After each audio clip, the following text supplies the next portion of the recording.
going to university worth it? Let's talk to Angela Middleton. She is Chief Executive of a company that helps thousands of young people aged 16 to 25 into apprenticeships each year. And we're also joined by teacher Priya Dutt from the Campaign for Real Education. Angela Middleton, to you in the studio first.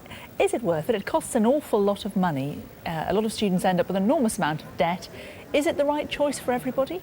I think it's not the right choice for everybody, but I think certainly it's worth it for some people. So I wouldn't advocate that, you should or should not go to university. I think what you ought to do is do the right thing for you.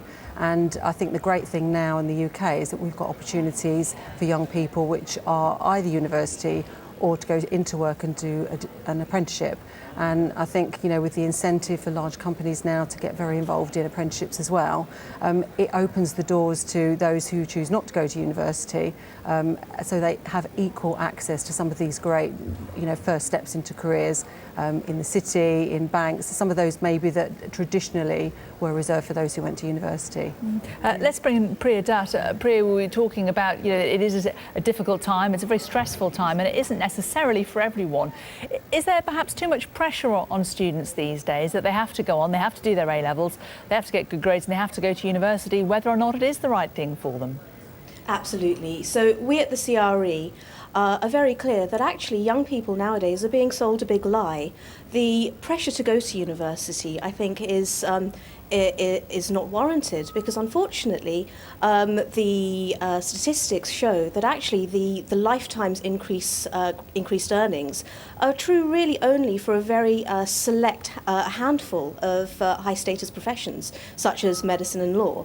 And unfortunately, I think young people are being sold a lie. We as a nation don't place enough emphasis on vocational education, and I think that's something that really needs to be reassessed. So Angela, somebody who today has got their A-level results, they've managed to get into university, this report is suggesting that actually it doesn't matter if it's not one of the top flight universities. What matters is that you come out of it with a good degree at the end of it. But do you think any of those people should be actually thinking, well, hang on, I might have got in, I might have done well, but maybe I shouldn't take that university place. Maybe I should think of doing something different. Absolutely, and I think the point that Priya made is valid one up until maybe the last couple of years. And I think that schools now are very much more open to alternatives to university, and they are starting to explain what the alternatives are. And the apprenticeship route as well being one of those. I think that if youngsters have, if they've achieved their dream today and they've got their A-level results and they've got the offer of the university they want to go to, why spoil it for them? If that's a dream and they want to do it and they're going to have all of that life experience, I would absolutely say go for it. For all of us, I'm sure we can all look back and say that there were things that maybe we enjoyed, and they made us what we are, and they actually created our sort of experience and enabled us to take that next step. However, if they're in two minds, then certainly they ought to start to consider what else is out there. Apprenticeships are a fantastic route now, as I've explained, and I think that they just need to get all of their facts straight first of all before they actually take that jump. They're not going to start until October, are they? So they've got plenty of time to gather that information. Priya, aren't you slightly writing off, as Angela is saying, some of the other benefits of university? I mean, I look back on my time, it was a fantastic time. I learned a lot. I learned to cook, I learned to live on my own, I learned to do my own laundry. Yes. I made loads of friends who are still with me now in my adult life, and it's a lovely time. Absolutely. In 3 or 4 years away from your parents before you have the responsibility of a job to find out who you are. Absolutely, and I don't want to do down any of the achievements of today's A-level students, but we have to look at reality. Unfortunately, so many children, or so many young people rather, are being pushed towards academic courses, and it's such a huge financial commitment to make. And I think we need to maybe widen access so that more people can pursue higher education, but not necessarily at university. All of those experiences can be had, doing vocational courses, and of course those life skills, of course, are absolutely vital, but there are other routes other than very rigidly academic university courses. We are talking about those other routes, Angela, but you know, are there easy routes to take? Going to university is a relatively straightforward process, isn't it? You get the right grades, you do well in the interview, you get in.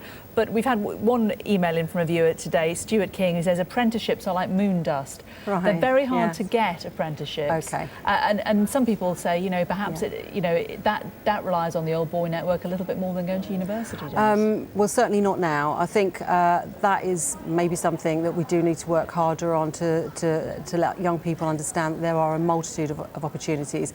So you literally just have to Google any of the large companies, and you're together with apprenticeship, and you'll see most of them have an apprenticeship but how many people go for these apprenticeship jobs? That's the problem, isn't it? I think, it's very competitive. I mean, from my perspective, you know, we're actually placing thousands of young people into apprenticeships, over 100 every single month. Those are 16 to 18-year-olds. Some have very good GCSEs and A-levels. Some don't have great GCSEs at all.